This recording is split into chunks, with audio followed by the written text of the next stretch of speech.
அதாவது மக்களே, ஒருத்தன் நல்லவன்னு சொல்றான் பாரு, அவன கூட நம்பிடலாம். ஆனா நான் மட்டும் தான்டா நல்லவன்னு சொல்றான் பாரு, அவன தான் வந்து நம்பவே கூடாது. ஏன்னா சில மோசமான எண்ணங்கள் கூட அவனுக்கு வந்து இருக்கலாம்.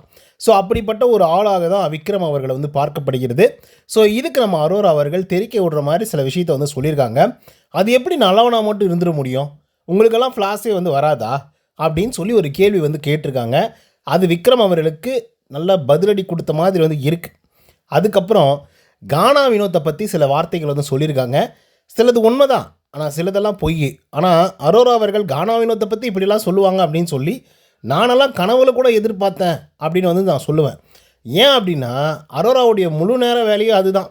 நல்லா எல்லாருக்கிட்டையும் பழகிட்டு கடைசியாக அவங்களுடைய ஃப்ளாஸ் என்ன, அவங்க என்ன தப்பு பண்ணியிருக்காங்க அப்படின்றத மொத்தமாக வெளிச்சம் போட்டு காட்டுற வேலையை தான் தொடர்ந்து வந்து பார்த்திங்க அப்படின்னா அந்த அரோரா சிங்க்லர் அவர்கள் வந்து பண்ணியிருக்காங்க.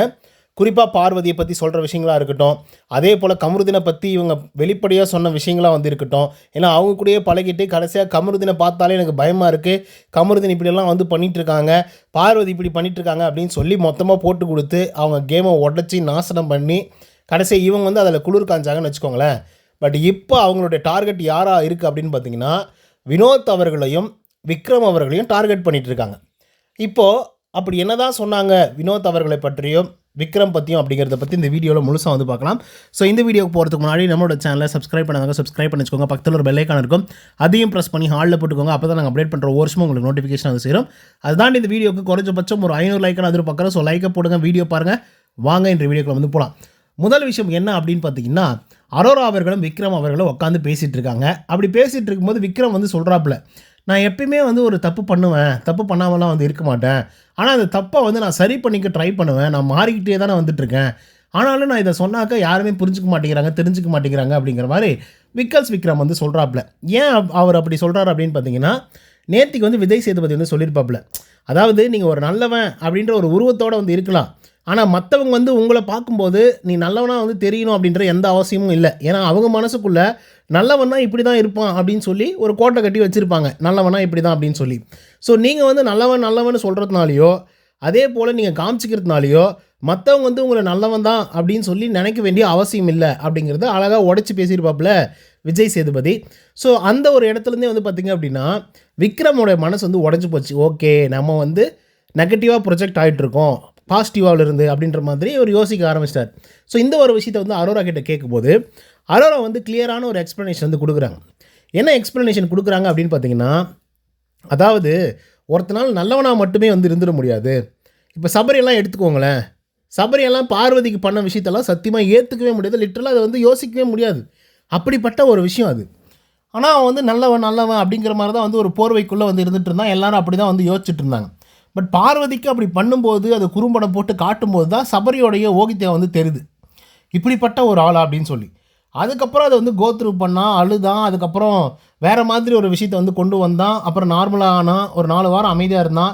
இப்போ அதே மாதிரி ஒரு சிச்சுவேஷன் வந்து வந்திருக்கு அந்த கார் டாஸ்கில். அப்போது அவன் கேமை பற்றி யோசிக்கல, எதை பற்றி யோசிக்கல, ஹியூமனிட்டியை பற்றி தான் வந்து யோசித்தான். சடனாக வந்து இறங்கினா, போனான், காப்பாற்றினா, வந்தான். ஸோ அதனால் அவனுடைய மாற்றம் வந்து தெளிவாக வந்து தெரியுது. கரெக்டாக? ஸோ அப்படி இருக்கும்போது இந்த இடத்துல நல்லவன் அப்படின்றதுக்கான மீனிங் என்னென்னா, எப்பயுமே எல்லோரும் தப்பு பண்ணுற ஒரு விஷயந்தான். நல்லவனாக மட்டுமே எப்போதுமே இருந்துட முடியாது. 100% ஃப்ளாஸ் வந்து இருக்கணும். அதை இருந்து அதை சரி பண்ணி அதை திருத்திக்கிறது தான் நல்லவன் நான் சொல்லுவேன். அதுதான் கரெக்டான விஷயம் அப்படின்னு நான் சொல்லுவேன்.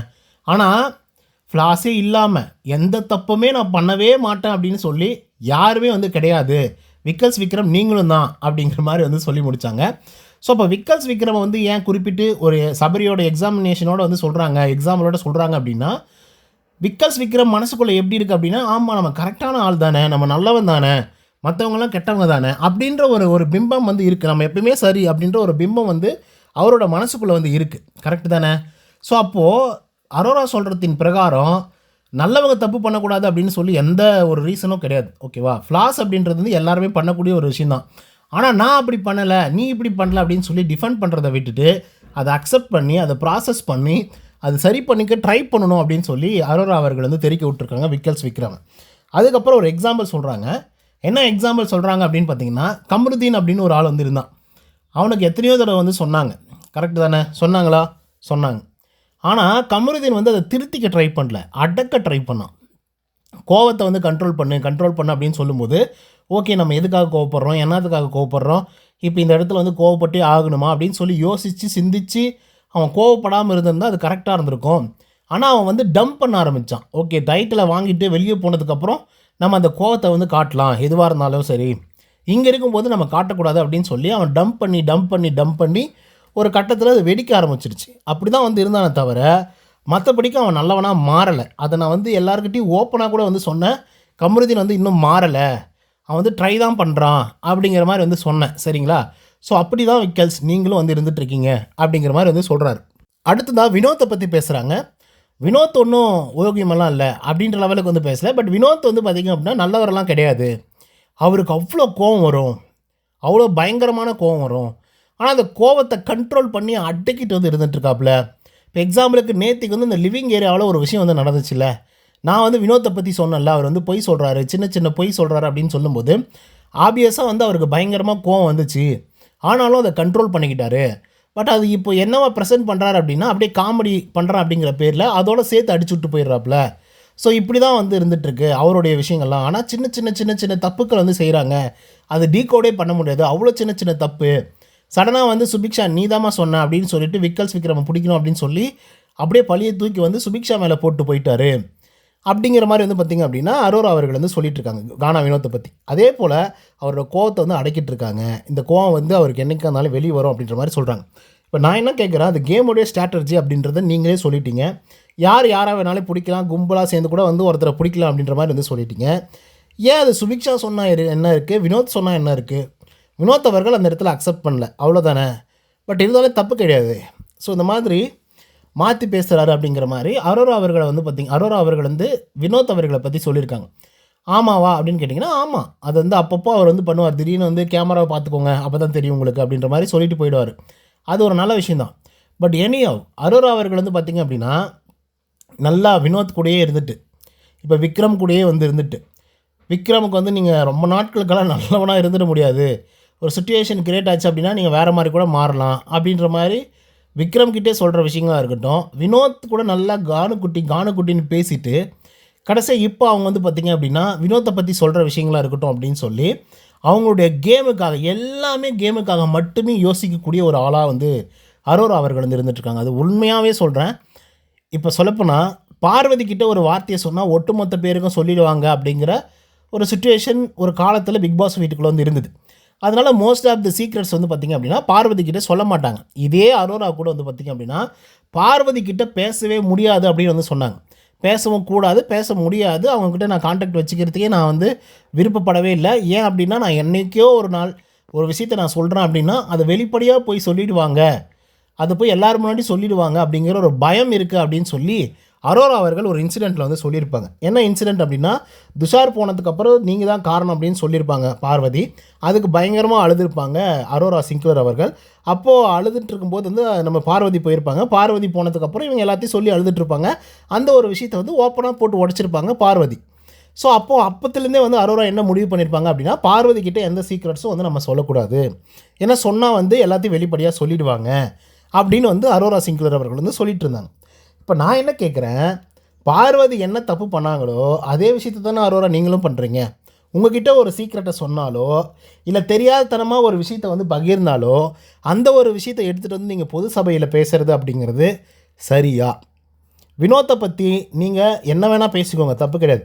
ஆனால் வினோத்துக்கிட்ட கானுக்குட்டின்னு பழகிட்டு எப்படி கானுக்குட்டின்னு பழகிட்டு கடைசியாக அவரை பற்றின சீக்ரெட்ஸு அவர் சொன்ன சில விஷயங்களை வச்சு அவரை நீங்கள் ப்ளேம் பண்ணுறது, அதுவும் அவருக்கு தெரியாமல் மற்றவங்கக்கிட்ட ப்ளேம் பண்ணுறது அப்படிங்கிறது சரியா அப்படிங்கிற ஒரு கேள்வி இருக்குது.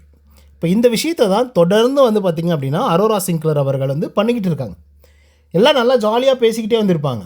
நல்லா அரோரா வந்து பார்த்திங்க அப்படின்னா வினோத்கிட்ட பேசுவாங்க, கமருதீன் கிட்ட பேசுவாங்க, பார்வதி கிட்ட கூட பேசுவாங்க, எல்லாருக்கிட்டையும் பேசுவாங்க. கடைசியாக ஒரு பாயிண்ட் அப்படின்னு சொல்லி எடுத்து வைக்கும்போது அவங்கள போட்டு பலியாட ஆக்கிடுவாங்க. இவங்களை பற்றி மற்றவங்க யாரும் இவங்களை பற்றி பேசிடக்கூடாது, ஏன்னா இவங்க வந்து ஏதாவது ஒரு விஷயத்தை வந்து மற்றவங்ககிட்ட சொல்லும்போது அந்த ஒரு விஷயத்தை யாருக்கிட்டையும் சொல்லிடக்கூடாது. அதுக்கு வந்து பார்த்திங்க அப்படின்னா இவங்க ஸ்ட்ரிக்டாக வார்னிங் வந்து கொடுப்பாங்க. ஆனால் இவங்க ஜாலியாக ஃபன் பண்ணுறேன், ஜாலியாக இருக்கேன் அப்படின்னு சொல்லிட்டு ஜாலியாக இருக்கும்போது பாயிண்ட்ஸ் சொல்கிறதெல்லாம் தூக்கிட்டு போய் பொதுவான இடத்துல பொது சபையில் போட்டு உடைப்பாங்க. இதெல்லாம் எந்த விதத்தில் நியாயம் அப்படின்றது எனக்கு வந்து தெரியல. பட் எனியும் ஒரு முக்கியமான ஒரு இடத்துல முக்கியமான ஒரு பாயிண்ட்டை குறிப்பாக விக்கல்ஸ்க்கு எதிராக எடுத்து வச்சுருக்காங்க நம்மளுடைய அரோரா சிங்க்லர் அவர்கள். அதுவும் அழகாக சொல்லியிருக்காங்க, நல்லவனாக மட்டும் இருந்துட முடியாதுப்பா, நல்லவனுக்கும் வந்து ஃப்ளாஸ் வந்து இருக்கும். ஸோ அதனால் அதை ரெக்டிஃபை பண்ணணும்னு நினைக்காதீங்க, அதை ப்ராசஸ் பண்ணுங்கள், அதுக்கப்புறம் க்ரோத்தை காட்டுங்க அப்படிங்கிற மாதிரி வந்து சொல்லியிருப்பாங்க. ஸோ அது வந்து ஒரு நல்ல விஷயம். ஸோ மக்களே, அரோராவுடைய கேம் பிளே பற்றி நீங்கள் என்ன நினைக்கிறீங்க அப்படிங்கிறத கமெண்ட்ஸில் வந்து பதிவு பண்ணுங்கள். இந்த வீடியோ பிடிச்சிருந்தால் லைக் அண்ட் சப்ஸ்கிரைப் பண்ண மறந்துடாதீங்க. நன்றி, வணக்கம்.